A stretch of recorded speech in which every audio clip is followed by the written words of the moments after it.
존경하는 영주제일교회 성도님들, 우리 주님의 이름으로 인사드리겠습니다. 오늘부터 매주 수요일 9월달 4번, 10월 첫째 주 수요일까지 5번 제가 이 수요일 강단에 서겠습니다. 이 5번 주제를 제가 좀 소개해 드리겠습니다. 우리가 매주일 드리는 예배와 관련이 있을 뿐만 아니라 사실 예배의 하나하나를 제가 5번에 걸쳐서 좀 설명도 해 드리고 또 함께 같이 생각하는 그런 수요 신앙 아카데미 시간을 가지려고 합니다. 먼저 첫 번째, 오늘은 성찬입니다. 성찬 혹은 성만찬. 보통 일반 교회는 1년에 한 4차례 정도 성찬식을 하는데 영주제일교회는 1년에 몇 번 성찬식을 하는지 저는 잘 모르겠습니다. 그런데 1년에 4차례 성찬식 참여한다고 그렇게 생각하면 10년이면 몇 번이 되겠습니까? 4 곱하기 10 하면 40번. 또 연세 드신 분들은 한 50년 정도 성찬식 참석해서 하면 몇 번 되겠습니까? 한 200번. 제가 이 말씀을 왜 드리냐 하면 성찬식에 대한 분명한 이해가 있으신지요 하는 겁니다. 오늘 자세히 말씀드리겠습니다. 성찬식은 그저 예배 중에 하나의 예식이 아니고 우리 신앙의 근거가 되는 것입니다. 그걸 설명해 드리겠습니다. 그 다음에 다음 주는 두 번째는 사도신경 신앙 고백입니다. 매주 주일마다 사도신경으로 우리의 믿음을 고백하시지 않습니까? 그런 생각 해보셨습니까? 이 사도신경 신앙 고백을 언제부터 했을까? 또 이 신앙 고백의 내용이 그럼 어디서부터 나왔을까? 우리 교회, 영주제일교회만 사도신경 신앙 고백을 하는 것이 아니라 이 지역 교회들이 주일 예배 때는 다 사도신경으로 신앙 고백을 하고, 그 다음에 한국교회, 세계교회가 다 온 누리의 교회들이 주일 예배 때 우리의 신앙 고백을 사도신경으로 고백합니다. 그래서 이것 또한 예배 중에 우리가 고백하는 신앙 고백 내용이어서 이걸 좀 설명해 드리려고 합니다. 그 다음 세 번째는 설교입니다. 예배 중에 설교가 제일 중요하지 않습니까? 이런 생각 해보셨습니까? 목사님 설교 먼저 하시고 성경 봉독하면 안 될까? 왜 항상 성경 봉독을 먼저 하고 그러고 설교를 하실까? 혹시 이런 생각 안 해보셨습니까? 이것을 잘 이렇게 정착하게 해준 분이 있는데 독일에서 교회 개혁을 하신 마틴 루터입니다. 그래서 루터를 좀 소개하면서 예배 중에 왜 설교인가, 또 설교가 예배 중에 왜 가장 중요한가, 그걸 좀 소개해 드리려고 합니다. 그 다음에 네 번째 제가 소개해 드리려고 준비한 것은 이 교회와 사회입니다. 지금 우리의 어떤 교회 생활이 굉장히 교회 중심으로 되어 있습니다. 그런데 우리 장로교회의 시작이라고 할 수 있는 스위스의 쭈리히 교회개혁, 그때는 교회도 달라지고 동시에 사회도 좀 바뀌는 그러한, 좀 생소하시죠? 근데 하여튼 교회와 사회가 함께 새롭게 되는, 어디로? 하나님 나라를 향해서. 그걸 좀 네 번째 소개해 드리고요. 그 다음에 마지막 5번째는 우리 교회 안에 다 집사님들, 그 다음에 장로님들, 그 다음에 목사님, 그리고 주일학교 교사, 우리 장로교회의 4개 중요한 직제가 그겁니다. 목양을 하시는 목사님, 그 다음에 가르치는 교사 선생님, 그리고 교회의 치리, 당회를 형성하는 당회, 장로, 그리고 교회 안팎으로 봉사하시는 집사. 이 직분은 누가 시작했겠습니까? 아마 우리가 너무나 이름을 잘 들으신 칼빈입니다. 혹은 칼뱅하기도 하고 우리 장로교회의 시조이겠습니다. 그런데 그분이 왜 이 다른 데는 없는, 뭐 독일에 금방 소개해드린 마틴 루터 종교개혁 장로 집사 없습니다. 그런데 칼빈이 유일했습니다. 그럼 이분이 왜 다른 종교개혁자들에게는 볼 수 없는 이 직제, 목사, 교사, 장로, 집사가 나왔을까? 그리고 오늘날 우리 한국교회, 장로교회는 모든 교회가 다 이런 직제가 있는데 이건 또 어디서 왔고 누가 전해줬고 또 우리는 이걸 어떻게 하고 있는가? 이 짧은 시간에 다 설명해 드릴 수는 없겠습니다만은, 그래서 마지막 5번째 시간에는 이 칼뱅 장로교회를 좀 소개해 드리려고 합니다. 이제 그래 하면 좀 주제가 뭐가 되겠습니까? 제가 이번에 좀 이것저것 소개해 드리는 큰 주제는 교회입니다. 교회이고, 교회 안에서도 우리가 예배 때마다 설교를 듣고 또 예배 때마다 사도신경으로 신앙 고백을 하고 또 1년에 몇 차례 성찬식에 참여하고, 그리고 교회와 사회, 그리고 교회는 또 다 직제인 집사, 장로, 교사, 목사, 다 우리 교회 안에서 너무나 익숙한 것들을 다시 생각하고 다시 새겨보고, 그리고 그뿐만 아니라 이제 앞으로 그러면 교회가 어디로 가야 하겠는가 하는 것도 한번 생각해 봤으면 좋겠습니다. 한 쪽짜리 제가 교환을 드렸는데 다 받으셨습니까?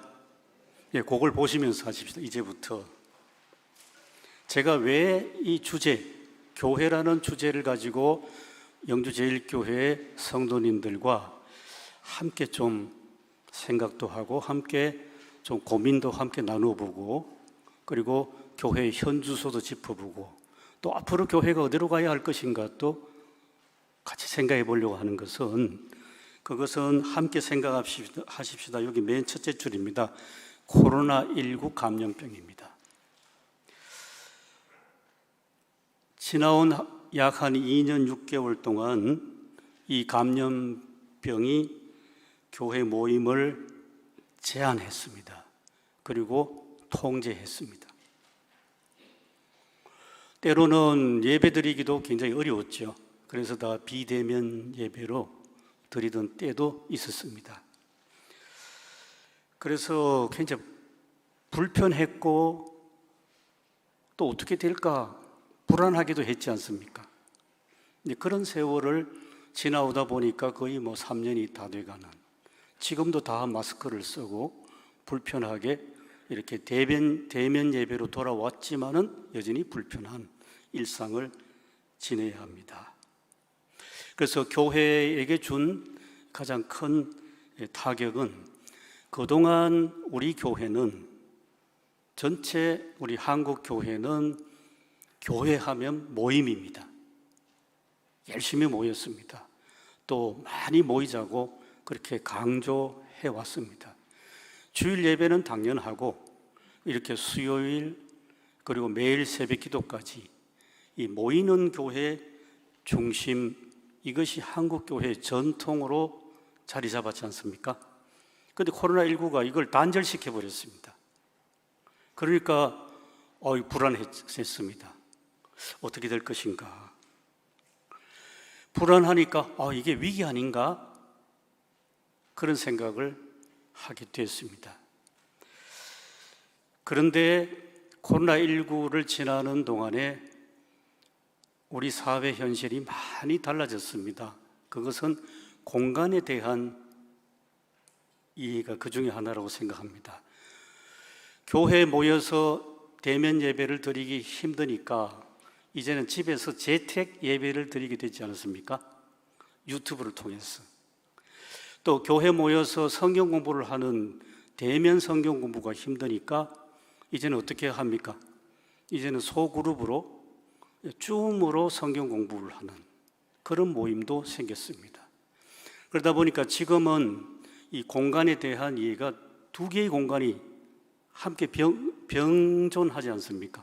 이렇게 모여서 서로 얼굴을 보면서 예배드리는 이것도 지금 있고, 동시에 그동안 코로나19 기간에 얼굴을 보지 못하고 서로 화면을 통해서 접하는 비대면, 유튜브를 통해서나 줌 화면을 통해서나, 그래서 이 대면과 비대면이 동시에 진행됩니다.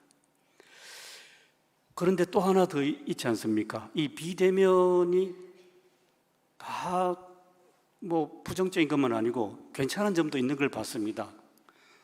예를 들어서 영주 제1교회 출신 교인 한 사람이 예를 들어서 미국에 산다고 한번 가정해 보십시오. 그러면 교회가 예배 시간에 이제 유튜브를 내보내면 미국에 있는 분이 시간 잘 맞추면 같이 예배 드릴 수 있지 않습니까? 공간이 확대됐습니다. 그러니까 이 코로나19 시절이 우리가 빨리 지나가서 빨리 옛날로 회복됐으면 그렇게 우리가 많이 바라고 희망해 왔습니다만은, 그런데 우리가 살아가는 이 현실은 세상이 많이 달라져 가지고 옛날로 완전히 돌아갈 수는 없는 세상이 이미 되어버렸습니다. 그렇지 않습니까? 제가 출석하는 서울의 어느 교회도 이제 대면 예배를 드리게 되면 아마 모든 성도들이 다 기쁘게 교회에 와서 예배 드리고 하나님께 영광을 돌리겠다 그렇게 기대했는데 거의 지금 봐서는 한 60% 정도만 예배 참석합니다. 이미 비대면이 익숙해진 분들이 적지 않습니다. 보니까 집에서 재택 예배 드리는 것이 좀 더 편한데요 하는 그런 분이 있다는 겁니다. 달라졌습니다. 세상이 달라졌습니다. 자, 그런데 다시 돌아가서요, 두 번째 달라보겠습니다. 어쨌든 코로나19 기간에 교회는 위기다 하는 인식이 강하게 확산됐습니다. 그런데 기회는 늘 그렇지요. 모든 일이 기회는 위기는 기회로 작용했습니다. 어떤 기회입니까? 지나온 발자취, 내 개인적으로 또 교회적으로 사회적으로 지나온 발자취, 또 현재의 현실을 돌아보게 하는 성찰의 기회입니다. 그러면서 우리는 이런 생각을 함께 해보실 수 있습니다. 정말 무엇이 위기인가 하는 겁니다. 정말 무엇이 우리를 위기에 빠뜨리고 있는가? 전체 사회적으로 보면 어떻습니까? 제가 여기 1번에 적어놨습니다. 일단 초고령 사회입니다. 우리나라가 이미 노인 인구가 굉장히 많이 늘어나고 고령 사회를 넘어서 이제 초고령 사회. 실감을 하시죠? 이 영주 지역에서도 노인 인구. 교회 가도 노인들이 지금은 다수를 지금 차지하고 있는 초고령 사회가 됐습니다. 저출산 심각하지 않습니까? 젊은 사람들, 포기한 사람들 많죠. 삼포 시대. 연애 포기, 결혼 포기, 출산 포기. 그것도 굉장히 큰 위기입니다. 그래서 초고령 사회에다가 저출산. 그렇게 되니까 지금까지 한국 사회가 50년 정도 모두 다 서울로 경제적으로, 문화적으로, 교육 모든 것이 다 서울이 중앙이라는 의식 속에 서울로 집중되다 보니까 이제 지방 소멸을 염려하지 않습니까? 그래서 영주도 인구 10만이 돼야 된다고 들었습니다. 10만이 안 되면 상당히 위기감을 느끼는 이런 것들이 사회, 우리나라 현실 사회를 이렇게 옥죄이는 그런 현재 우리의 위기입니다. 자, 이런 상황에서 초고령 사회, 그다음에 저출산, 인구가 감소하는데 교회가 옛날처럼 양적으로 성장하십시다. 그게 가능하시겠습니까? 이제는 가능하지 않는 시대가 됐습니다. 그래서 교회가 새로운 길로 나가야 하는. 그 다음에 두 번째 제가 넣는 것은 최근에 우리가 당하는 기후 위기입니다. 인류는 그동안 경제 성장, 쉽게 말씀드려서 잘 먹고 잘 살기, 좀 풍요롭게 살기, 여기에 집중을 하다가 보니까 뭔가 대가를 치러야 되지 않습니까? 그러다 보니까 제가 크게 말씀드리면 자연을 착취했습니다. 자연을 착취했습니다. 일단 이것만 말씀드리겠습니다. 그러다 보니까 우리 신앙인들이 크게 반성할 것이 있습니다. 그 자연이 그저 자연이 아니고 하나님이 지으신 창조 세계 아니겠습니까? 분명히 창세기 1장부터 3장까지 하나님의 세상 창조가 우리에게 말씀하고 계시는데, 우리도 세상 사람들이 다 이 자연에 대해서 아주 정복하는 그런 세상을 살다 보니까 우리도 그만 따라가는 그런 일이 참 흔했습니다. 그러다 보니까 지금 세계 곳곳에서 지금 자연이 몸살을 앓다가 지금 반격하기 시작했습니다. 그게 기후 위기 아니겠습니까? 신문지상에서 늘 자주 보시지요. 북극이 녹아서 지금 바다 수면이 높아지는데 저게 다 녹으면 바다 수면이 7m가량 높아진답니다. 그런데 지금 당장 위기는, 저는 네덜란드가 저지대이라서 네덜란드가 참 큰일 나겠구나 싶었는데 네덜란드보다 더 위험한 곳은 싱가포르라고 합니다. 왜? 싱가포르는 그동안 간척지를 개발했답니다. 저지대를. 간척지를 개발해가지고 거기에 금융, 빌딩, 그리고 고급 호텔 이런 걸 막 많이 지어놨는데 전체 30%, 싱가포르의 30%가 간척 사업을 해서 그렇게 이루었답니다. 그런데 이게 바다 수면이 올라가니까 이게 이제 바닷속으로 깔아앉는 거지요. 우리는 자유로우냐? 우리도 서해안 간척 사업을 했기 때문에 우리도 바닷물 속에 잠길 위험성이 있는, 그러니까 해발 5m 이하는 바닷물 속에 잠길 위험이 지금 상당히 크다는 거지요.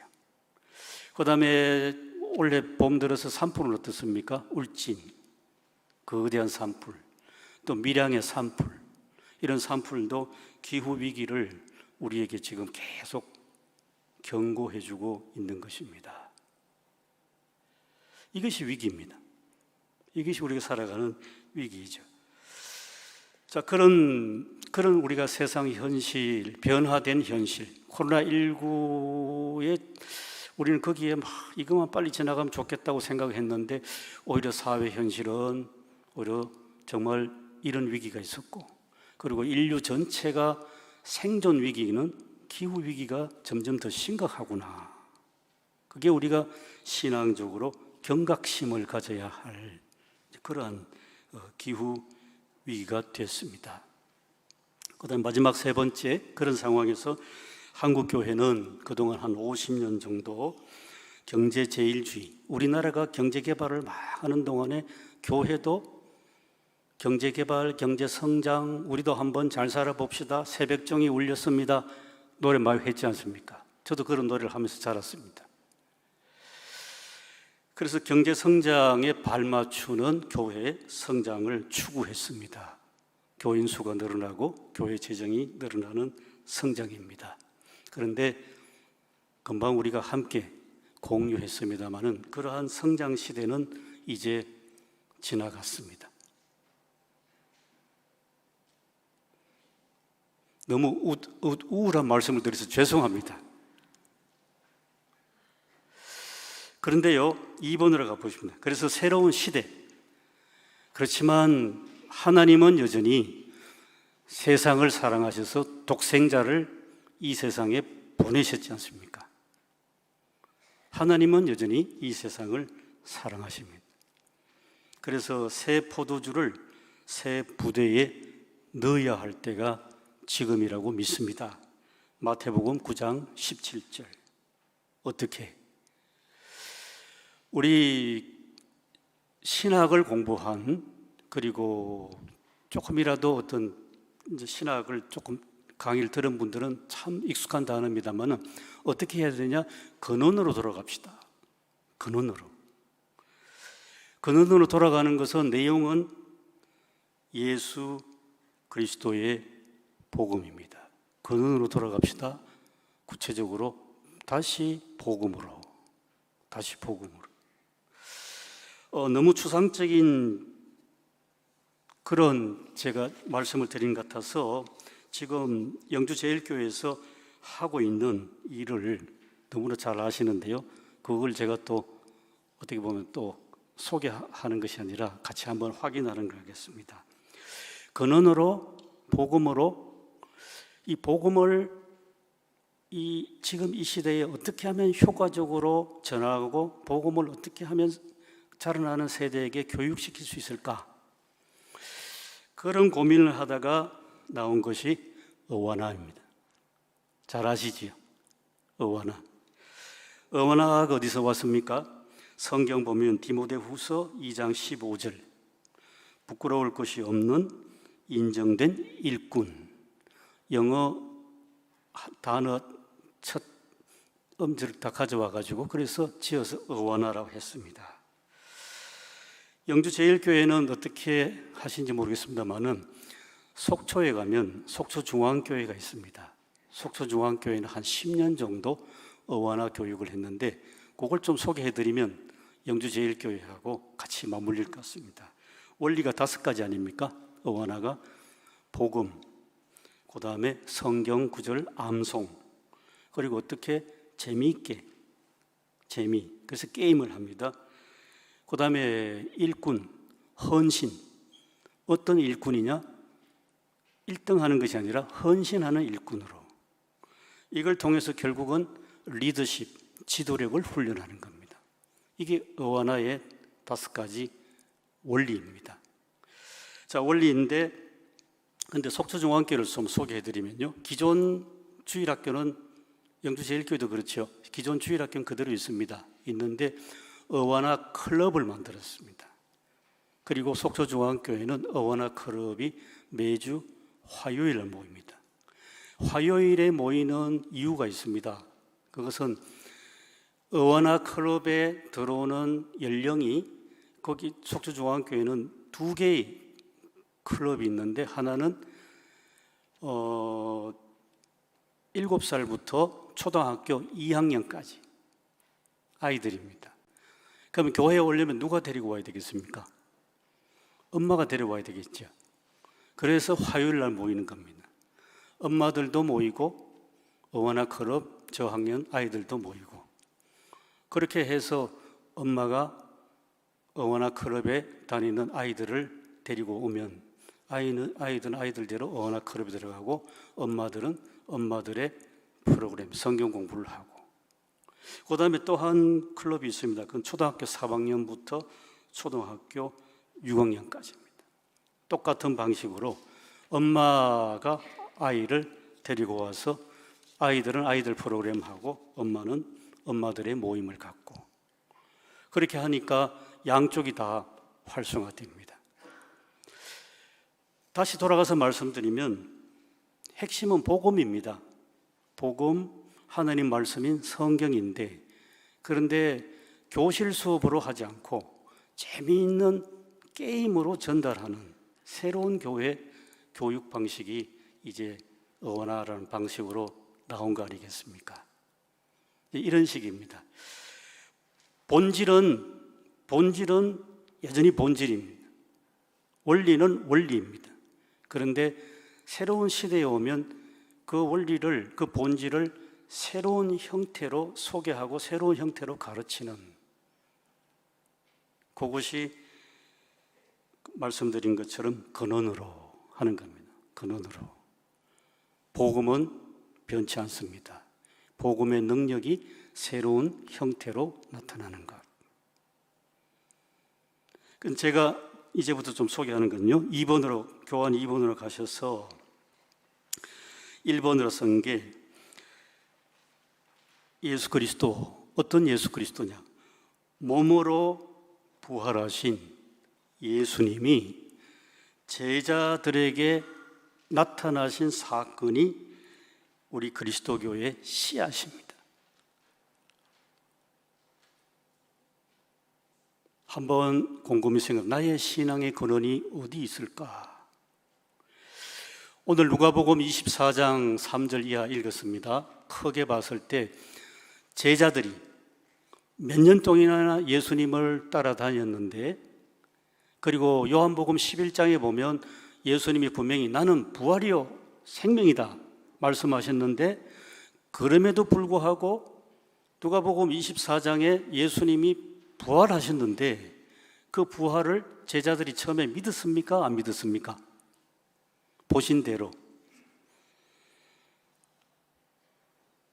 잘 모르시는 분은 11절에 보십시오. 11절, 24장 11절.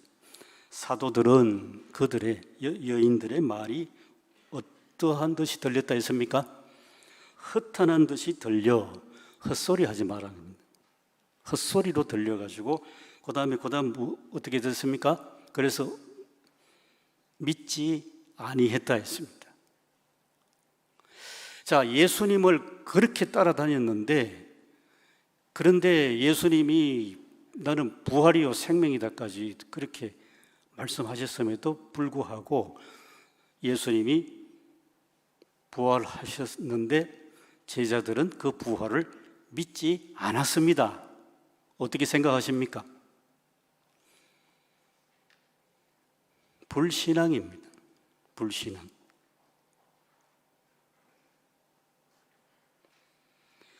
이런 제자들, 엠마오로 가는 두 제자들이 옆에 예수님이 오셔서 자기들과 동행하는 그 예수가 예수인 줄 알았습니까? 몰랐습니까? 몰랐습니다. 왜? 부활을 믿지 아니했기 때문에 예수인 줄 전혀 알아채지를 못했습니다. 그리고 계속 길을 갔습니다. 길 가다가 시간을 줄이기 위해서 30절, 31절 가면 완전히 반전됩니다. 30절 다시 읽어보겠습니다. 제자들과 그들과 함께 음식 잡수실 때에, 그냥 식사 시간입니다. 떡을 가지사 축사하시고 어떻게 했습니까? 떼어서 그들에게 주시니. 여기까지는 불신앙 제자들입니다. 주시니. 근데 31절을 눈여겨보셔야 됩니다. 31절, 그러니까 그들의 뭐가 밝아졌습니까? 눈이 밝아졌어. 눈이 밝아졌어. 이분들이 근시안이었습니까? 그건 아니었을 거 아니겠습니까? 눈이 밝아졌다는 말이 굉장히 은유적인 표현 아니겠습니까? 예수를 보고 예수와 같이 동행해서 여기까지 와서 밥도 같이 먹는데, 밥 먹는 그 자리까지도 부활하신 예수인 줄 몰라봤다는 겁니다. 믿지 아니하니까 봐도 알지 못했습니다.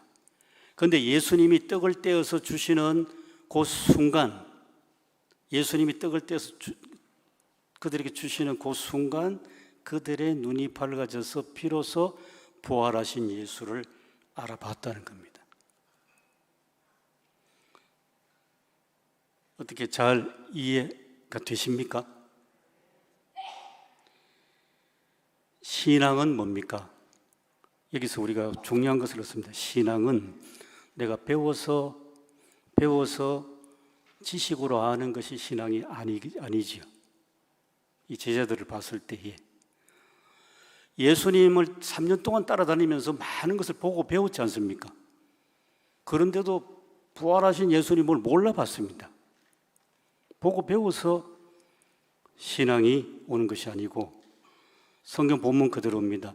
예수님이 떡을 가지고 떼어서 제자들에게 주시니까 그들의 눈이 밝아졌다는 겁니다. 그러면 신앙의 소위 주도권, 이니셔티브는 누구에게 있는 겁니까? 성경 보시는 대로 제자들에게 있습니까? 예수님한테 있습니까? 예수님한테 있습니다. 그래서 신앙은 우리 사람들이 배우고 경험하는 그 인식의 한계를 뛰어넘는 겁니다. 뛰어넘어서 하나님의 은혜로 예수님께서 우리에게 제자들에게 떡을 떼어서 주시는 그 순간 눈이 밝아졌듯이 그런 사건이 우리에게 있어야 할 줄 믿습니다. 이게 2000년 전 우리 그리스도교 신앙이 막 잉태 혹은 씨앗이 뿌려지는 그 상태입니다. 제자들이 이제 전혀 새로운 경험을 합니다. 부활하신 예수님을 봤지 않습니까? 경험했습니다. 그런데 더 신비한 것은 금방 봤는데 또 금방 예수는 그들의 눈이 이제 보이지 않습니다. 부활하신 예수는 참 신비한 경험했습니다. 그런 경험했는데 35절 한번 가보시면요. 35절 가보시면 두 사람도 길에서 된 일과 예수께서 뭐 하심으로 떡을 떼심으로 자기들에게 알려지신 것을 말하더라. 완전히 수동이죠. 알려지셨다 했습니다. 예수님이 떡을 떼서 주시는 그 순간에 부활하신 예수님이 자기들에게 알려지셨다는 거예요. 내가 알았다가 아니고 자기들에게 알려지셨다는 겁니다. 이게 믿음. 30절 31절에 부활하신 예수님에 대해서 비로소 믿게 된 두 제자가 35절에 가서는 이제는 자기들이 겪었던 것을 간증하고 있지 않습니까? 엄청난 변화입니다. 9절은 불과 넉 절밖에 안 되지만은 엄청난 변화입니다. 그래서 제가 여기 적어놨습니다. 믿음은 여기 적어놓은 그대로입니다. 육신의 눈으로 보고 또 얻는 지식이 아니라 믿음의 눈이 열려야 비로소 부활하신 예수님이 보인다는 겁니다. 히브리서 11장 1절 다 암송하시지 않습니까? 믿음은 뭡니까? 바라는 것들의 실상이요 보지 못하는 것들의 증거다. 우리는 지금 과학의 시대에 살고 있기 때문에 뭐든지 봐야 그렇구나 합니다. 그리고 뭔가 과학적으로 다 증명이 돼야 됩니다. 한번 증명해봐라, 한번 제시해봐라. 이게 우리의 일상 삶 속에 지금 당연한 것으로 자리 잡고 있지 않습니까? 그런데 믿음의 세계는 성경 말씀이 있는 그대로입니다. 제자들이 예수를 몇 년 동안이나 따라다니고 수많은 것을 배우고 수많은 것을 경험했음에도 불구하고 부활하신 예수를 전혀 몰랐습니다. 왜? 믿지 않았기 때문에. 믿지 않았기 때문에. 그런데 예수님이 떡을 떼서 주는 순간 그들의 눈이 밝아져서 비로소 믿음의 사람이 됐습니다. 이것이 우리가 속해 있는 그리스도교 신앙의 씨앗입니다. 좀 잘 이해하시겠습니까? 여기서 이제 성찬이 나오는 겁니다. 떡을 떼어서 하는 게 이게 성찬의 하나의 실마리가 됩니다. 떡을 떼어서 우리가 성찬 참여할 때 떡과 잔에 참여하지 않습니까? 그 떡이 여기서부터 나오는 겁니다. 그 다음에 2번으로 가보겠습니다. 2번 성령이 사도행전 가시면요, 사도행전은 다 성경 공부하신 대로 누가복음 다음이 사도행전 아니겠습니까? 사도행전에 보면 1장 8절 예수님께서 말씀하십니다. 성령이 임하면 너희가 권능을 받아 예루살렘부터 땅끝까지 뭐가 되라 합니까? 내 증인이 되라. 내 증인이 되라. 예수님을 3년 동안 따라다녔다고 제자가 된 것은 아니었습니다. 그런데 누가복음 24장 30절 31절 그렇게 부활하신 주님을 비로소 알고 나서 제자가 된 겁니다. 그렇게 제자가 된 사람들을 사도행전 1장 8절에서 예수님 말씀, 제자들에게 뭘 하십니까? 땅끝까지 내 증인이 되라 했을 때는 무엇에 대한 증인이겠습니까? 여기서 또 막히시죠. 그래서 저를 따라서 4장 33절 한번 보십시다. 사도행전 4장 33절. 제자들이 뭘 증언하느냐 하는 겁니다. 뭘 증언? 자기들이 본대로 증언해야 되지 않습니까? 4장 33절 함께 읽어보십시다. 사도들이 큰 권능으로 주 예수의 부활을 증언하니 했습니다. 그럼 뭘 증언합니까? 예수님의 부활을 증언하는 겁니다. 부활의 증인입니다. 어떻습니까? 예수님의 제자임을 확신하십니까? 확신하신다면 부활하신 예수님에 대한 확신과 또 전도할 때 부활하신 주님을 증언하는 것입니다. 이게 우리 그리스도교가 처음 시작하는 첫 발을 떼는 그 내용들입니다. 이게 예수님의 부활, 예수께서 부활하셨음을 증언합니다. 누가복음 다시 반복해서 말씀드리면 24장 30절까지만 해도 부활 카더라입니다. 긴가민가였습니다. 무덤에 갔던 여성들이 부활했다고 하는데 난 그게 잘 신빙성이 없는 것 같더라. 이게 엠마오 두 제자리였습니다. 그런데 30절 31절에는 변화가 됐습니다. 변화가 된 그들이 비로소 예수님의 제자가 되고, 그리고 4장 33절에 가면 예수의 부활을 증언하니, 그 다음에 어떻게 됐습니까? 33절, 무리가 뭘 받았습니까? 큰 은혜를 받았더라. 이게 이제 전도 아니겠습니까? 그 다음에 3번으로 가겠습니다. 예루살렘 신앙 공동체는 이제 예수님이 내 증인이 되리라 하고 사도행전 2장에 가면 성령이 말씀하신 대로 임하시고 역사하셔서 예루살렘의 신앙 공동체가 형성됐습니다.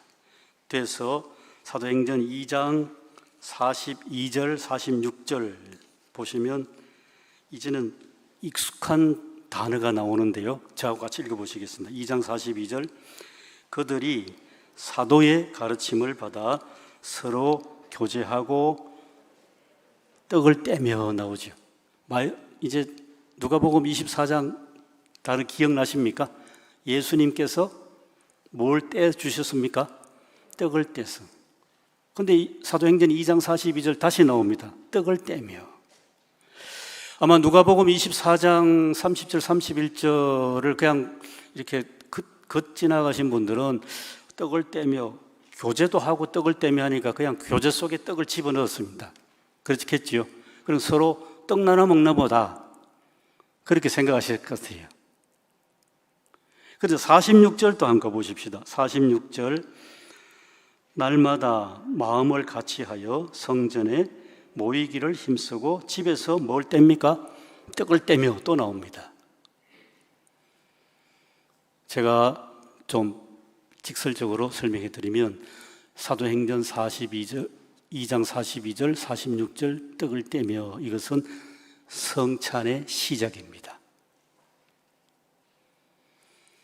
그러면 어떻습니까? 성찬이란 것이 오늘날 우리가 예배 중에 1년에 몇 차례 성찬에 참여하는 예배 의식 속에 있는 성찬인데, 그 기원은 어디에 있다고 생각하십니까?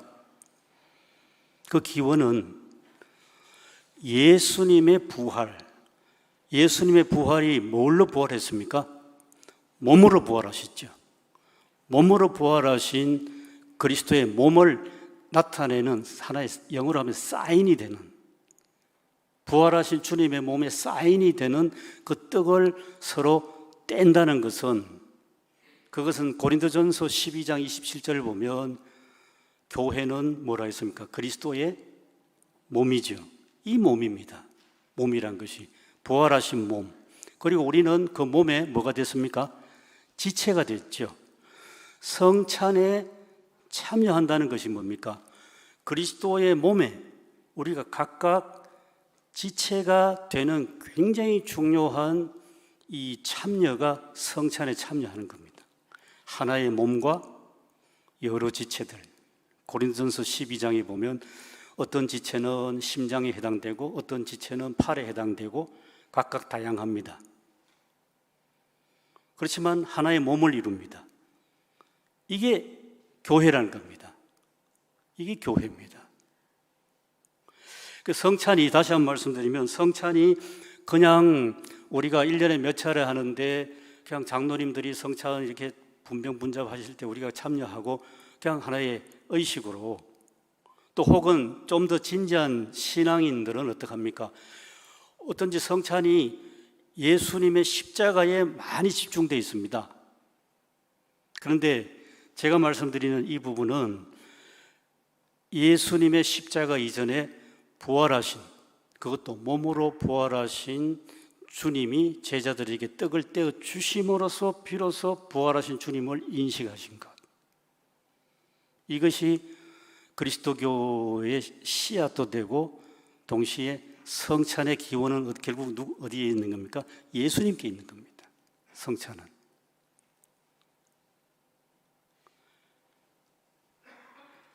부활이 핵심입니다.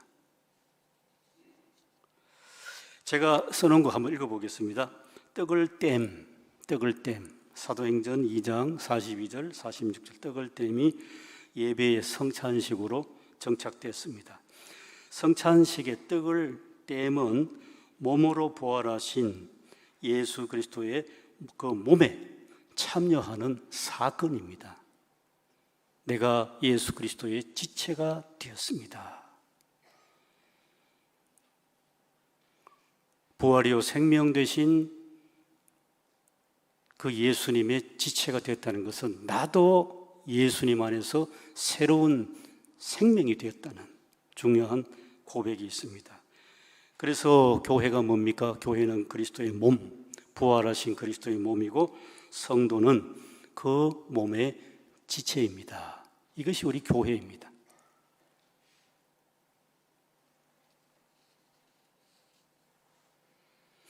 자, 이제 시간이 많이 가가지고요. 제가 좀 빨리빨리 가겠습니다. 마지막에 정말 중요하게 해드릴 제가 좀 이야기가 있는데요.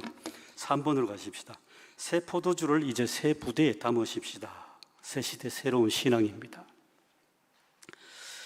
오늘의 우리는 교회의 교인으로 신앙생활 하십니까? 아니면 예수님의 제자로 신앙생활 하십니까?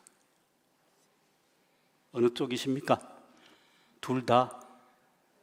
때로는 교인, 때로는 제자. 제가 이 말씀 드린 것은 오늘 이 본문 말씀 보니까 분명하시죠? 예수의 제자입니다. 제자들이 3년 동안 따라다녀서 제자라고 스스로 자부했는데 예수님이 선생님이 십자가에 달리니까 다 어디로 갔습니까? 다 도망쳐 버렸습니다. 속인 건 아니지만은 십자가 앞에서 다 도망쳤습니다. 그리고 부활하셨는데 긴가민가 믿지 않았습니다.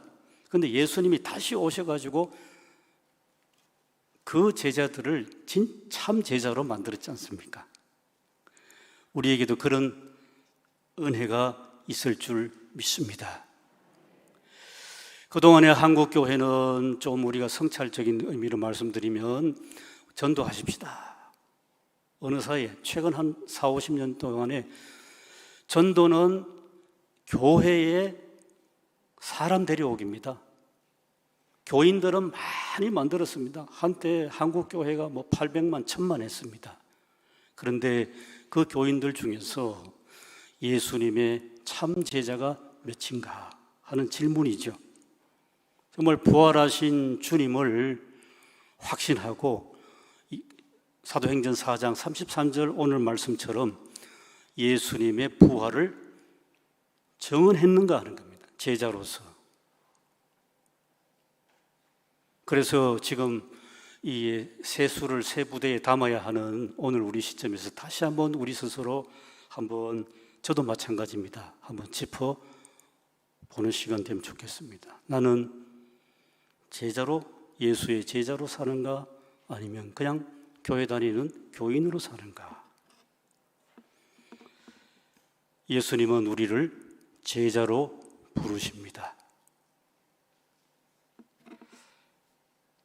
그 다음에 2번, 1년에 여러 차례 참여하는 성찬식에서 떡을 먹고, 성찬의 떡을 먹고 성찬의 잔을 마시는데, 오늘 우리에게 성찬의 떡을 먹는다 하는 것은 신앙의 영역을 생각하게 되는 겁니다. 무슨 말이냐 하면 그 다음 썼습니다. 먹고 마시는 일상이 신앙의 영역에 속해 있습니다.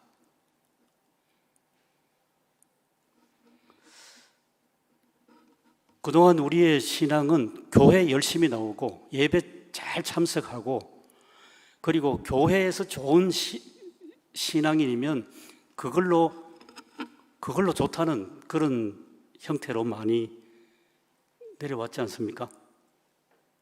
제가 잘못 봤는지 모르겠습니다.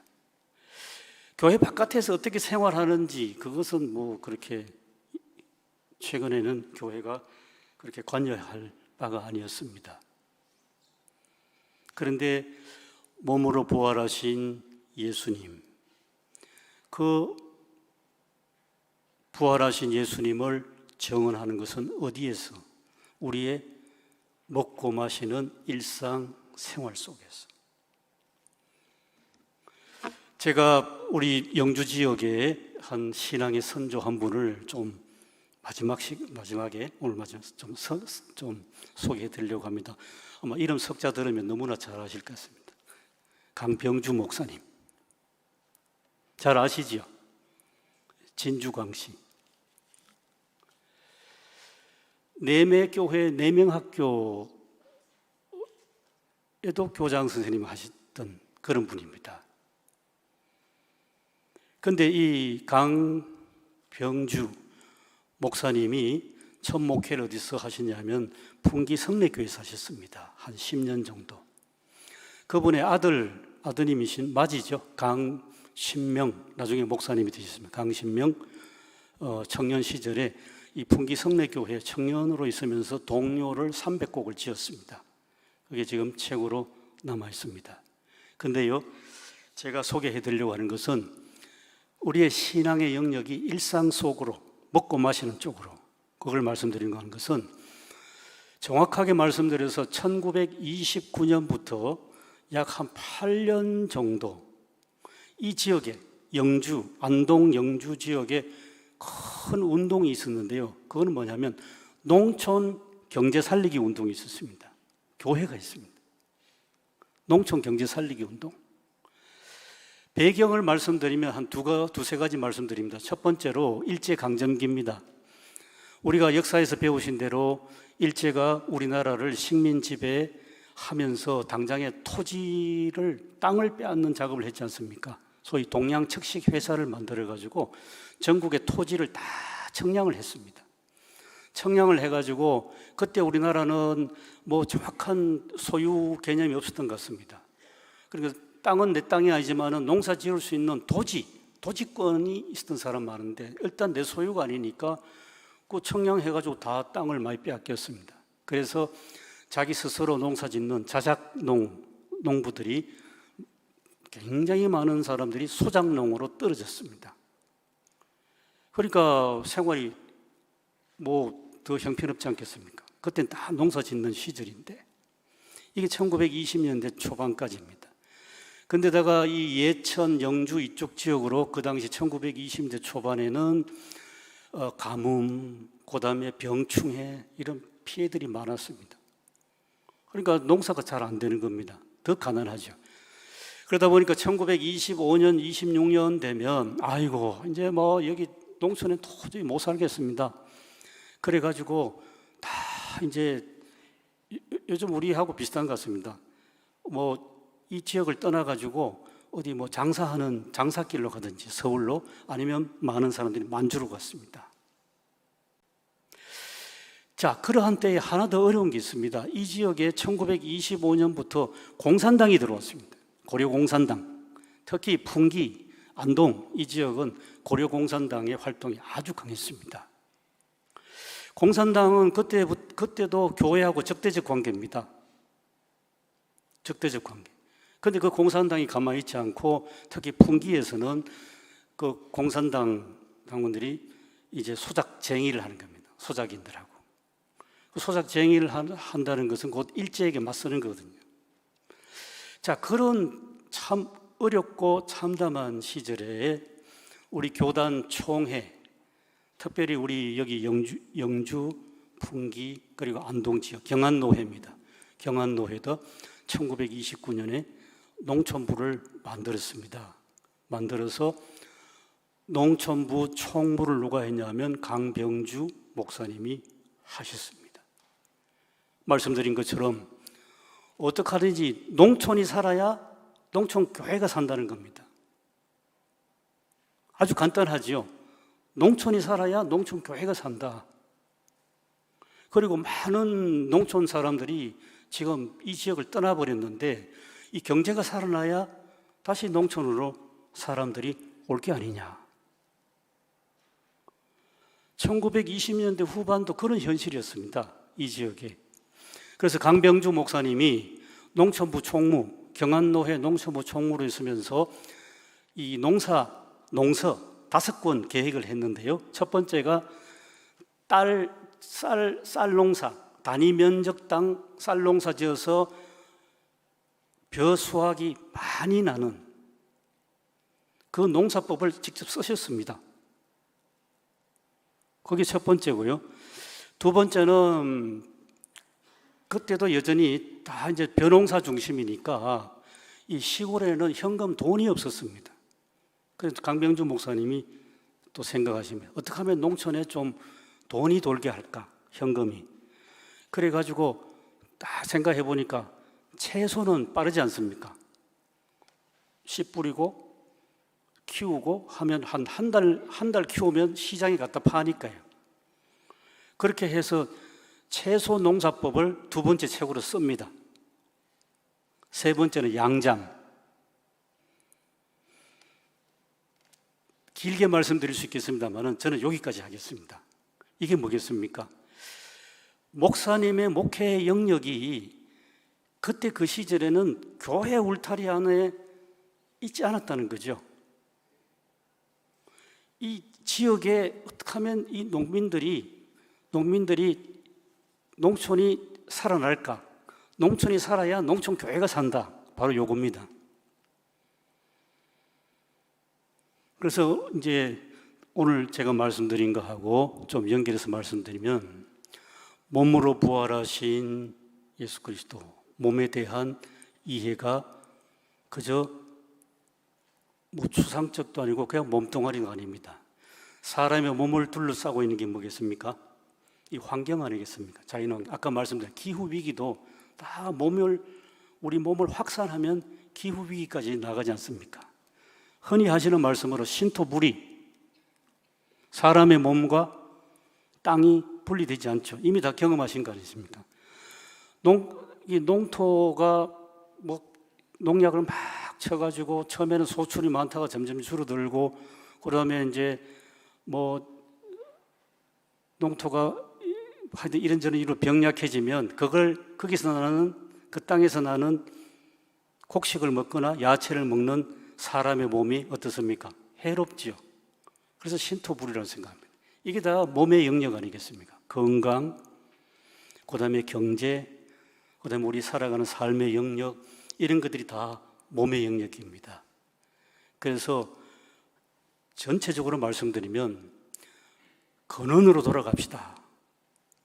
그것은 우리 신앙의 뿌리, 그리스도 교회가 어떻게 시작됐습니까? 부활하신 그리스도.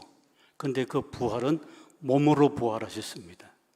그 몸은 천상에 보이지 않는 몸이 아니고 구체적으로 제자들이 직접 함께 밥 먹고 하는 그런 자리에서 몸으로 나타나셨습니다. 자, 그 몸이 어디까지 갔냐?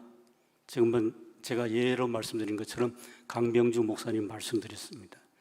농촌이 살아야 농촌 교회가 삽니다. 오늘날 우리가 지방 소멸을 염려하고 그리고 저출산 초고령 사회 걱정하는 그 걱정이 우리 교회의 걱정도 되지 않겠습니까?